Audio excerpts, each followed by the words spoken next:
Thank you for joining us. There have been a lot of things going on, and the Labour Party in Enugu just filed petition against the gubernatorial election.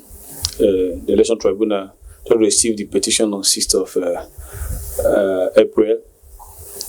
And the allegation, as the petition is based on 3 things. There are 3 points they are petitioning the tribunal on, and that's the first, that Mr. Peter Mbah is not qualified to contest for election, and secondly, that he did not get the majority of the vote duly to be declared the winner, and thirdly, because of these 2 things, that the certificate of return given to him is invalid. So what is the Labour Party saying? The Labour Party is saying that Peter Mbah forged NYSC certificates. That's what they are talking in the first one, that is not qualified because he forged certificate. And the petitioner, that is the second respondent, was at the time of the election not qualified to contest the disputed election to the office of Governor of Enugu State, in that he presented a forged National Youth Service, or that's NYSC certificate, bearing certificate number A808297 to the first responder, which is INEC. Secondly, that under the Constitution of the Federal Republic of Nigeria, that Peter Mbah was qualified for contesting the election held on 18th of March, having presented a forged NYSC certificate to INEC. Now, that the form he filled, this is called Form EC9, affidavit of personal particulars, claimed therein that he partook in 1-year compulsory National Youth Service scheme, at the end of which Mr. Peter Mbah claimed in the said form stroke affidavit to have been issued NYSC certificate with social number A808297. This is a very strong allegation, and this thing has been lingering, especially these forged certificates have been lingering since last year, around November last year, when I think that was during the campaign. There was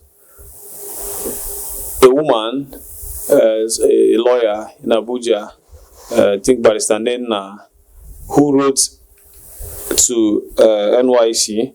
I think the letter will be shown here. The response NYSC should be sent to her will be shown to this place, where she wrote requesting NYSC to confirm if Peter Mbah served, and also attached a copy of that NYSC that he presented to INEC in his form EC9, that he should confirm if they are the one that issued it.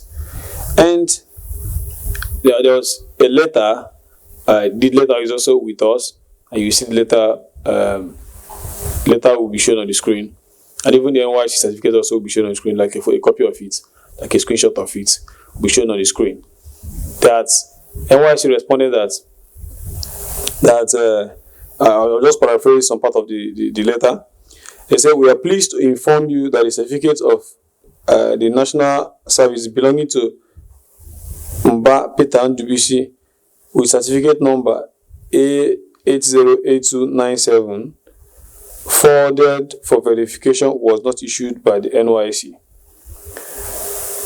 Now, this is where the problem lies. NYSC has responded and saying this certificate is not from us. And the PDP guys also did not come up with a better defense. Since that happened, they've not said this letter is fake. And the NYSC has not issued another letter saying, "Oh, maybe we made a mistake or something." So this is still the old letter standing that we know that came from NYSC. So, and I think if this thing was actually a lie, if these things weren't truth, I think this thing is very easy to prove. if you served, you can talk to people you served with, put them on air to come and defend you. Even your PPA, if it's in a secondary school you served, if it's in a company, your employer, those people can be put on air if they are still available. Or you can come up with pictures of people you served with. I think if you actually did serve, there are people that will come and defend you that you served, and or you bring out the original certificate, go to INEC and rectify all these things. So this is a very, very, very, very strong allegation. Forgery, just straight cancellation. You'll be disqualified. Both you and your deputy, any person on the ticket, because they joint ticket, both you and deputy disqualified. And if you can remember, our former Minister of Finance was also removed from office. She resigned because of forged NYSC certificate. Mrs. Kemi Adeosun.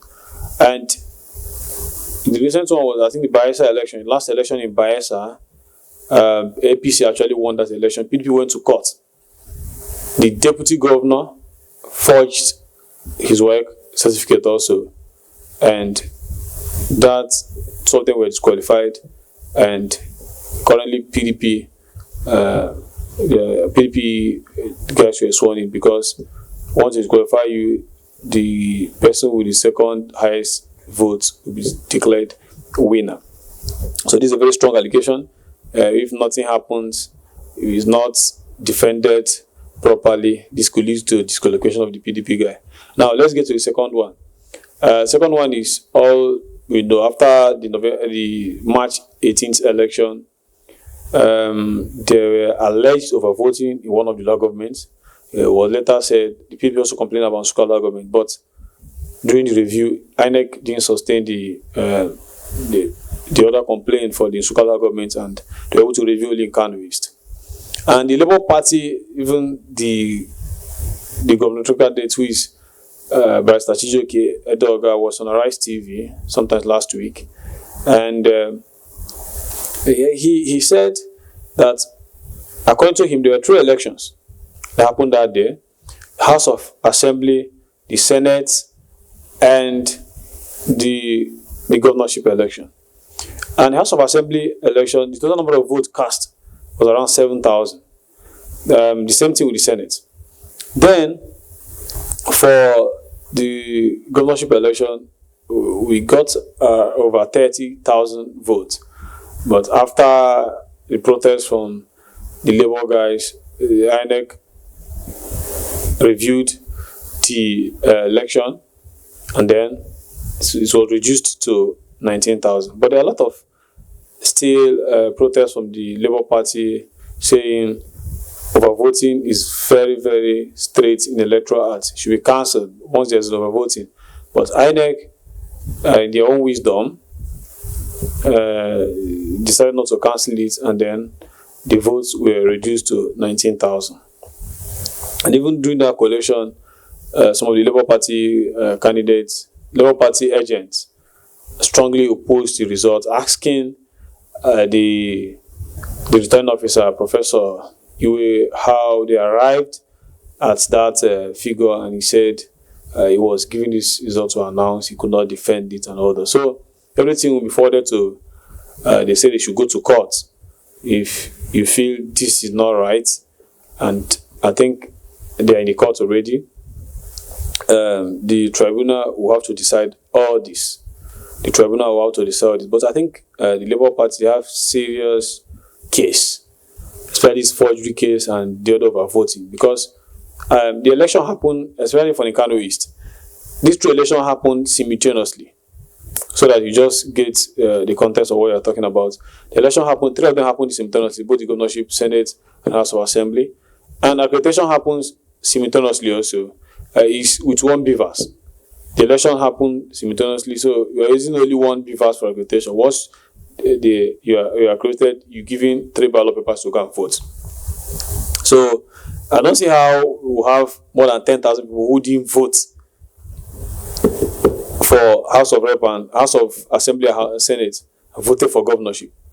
You know, since last election, like 2019, the voting and accreditation goes together. It's not more like after accreditation you start voting. No.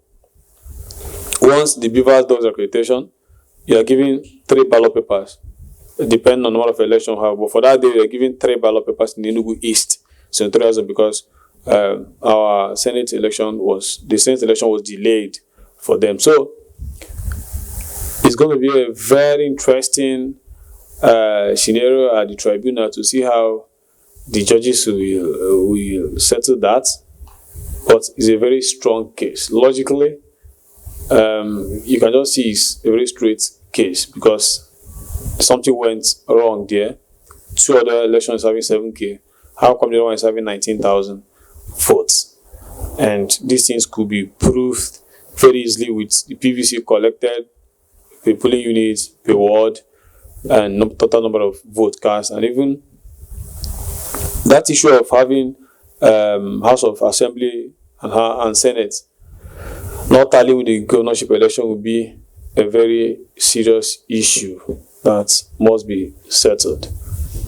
Thank you so much for listening to us. Thank you for watching our videos. Please do subscribe to our channel, share.